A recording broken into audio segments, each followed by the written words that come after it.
Graziano Treppo, le 25 septembre, l'Italie vote pour les sénateurs, pour les députés. Est-ce qu'on peut dire un petit mot de l'arc politique tel qu'il se présente un petit peu par différents types de groupes, de la gauche à l'extrême droite? Alors c'est un paysage politique relativement nouveau pour nous, Italiens de l'étranger, mais donc effectivement il y a une présence inattendue d'une extrême droite, que je dirais, permettez-moi de dire, fasciste, hein, avec une droite qui fait coalition avec cette extrême droite. Il y a une gauche un peu timide, je dirais, un peu en recul, hein, même si le résultat pourrait changer mon sentiment.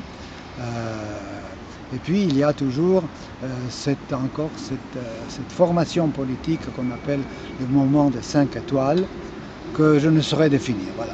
Je pense qu'ils sont en perte de vitesse, encore que c'est ce que je pense aujourd'hui.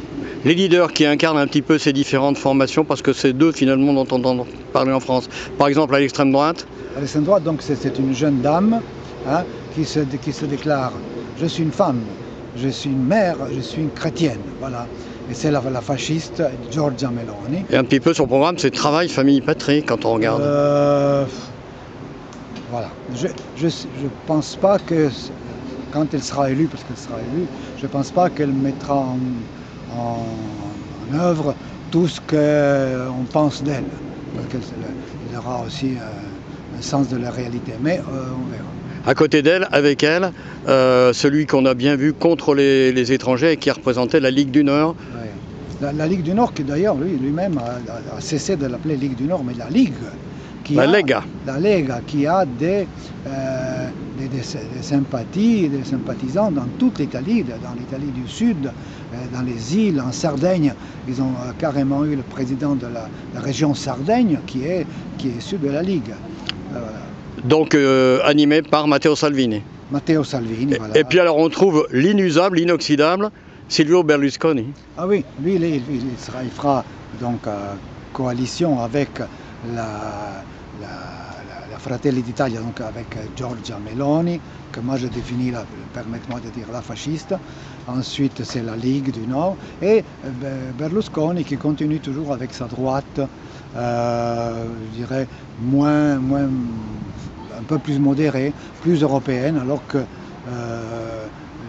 deux autres composantes de cette coalition, au moins apparemment, ils sont beaucoup plus contre l'Europe, mais je ne pense pas qu'ils feront des Italexit. Voilà.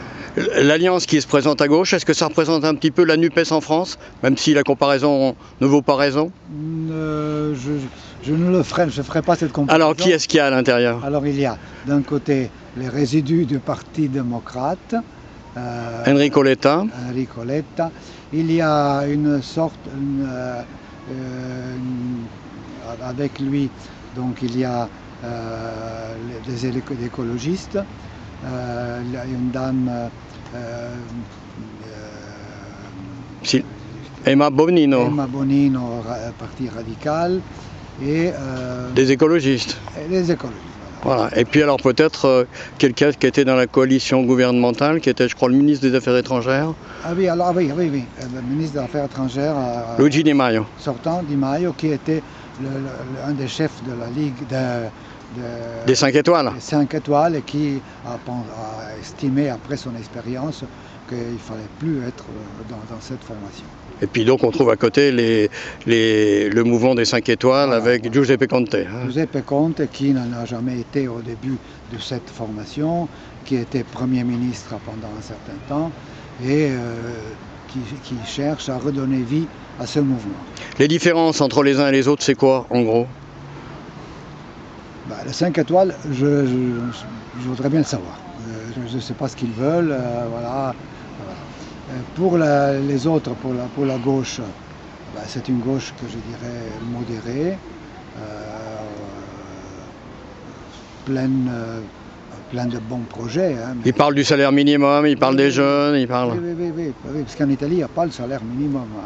ça, voilà. Donc, bon. Alors, je pense que les Italiens de l'étranger n'ont pas une grande connaissance des autres. Je pense qu'il y aura une... ils s'arrêteront plutôt à cette image qu'ils ont toujours eue, parce qu'ils ont voté souvent pour les partis démocrates. Malheureusement, je pense qu'ils continueront et ils ne connaissent pas bien les autres. Voilà. Et alors globalement, du côté de la droite et de la droite extrême, est-ce qu'aujourd'hui on peut dire qu'elle a, un petit peu comme en France, une base populaire? Oui. Ah oui. Ça, sans doute, mais c'est surtout dû à la personnalité de cette dame, Giorgia Meloni, qui parle avec le cœur, qui parle facile, comme ça. Mais je ne pense pas quand même qu'elle fera une politique, parce qu'elle est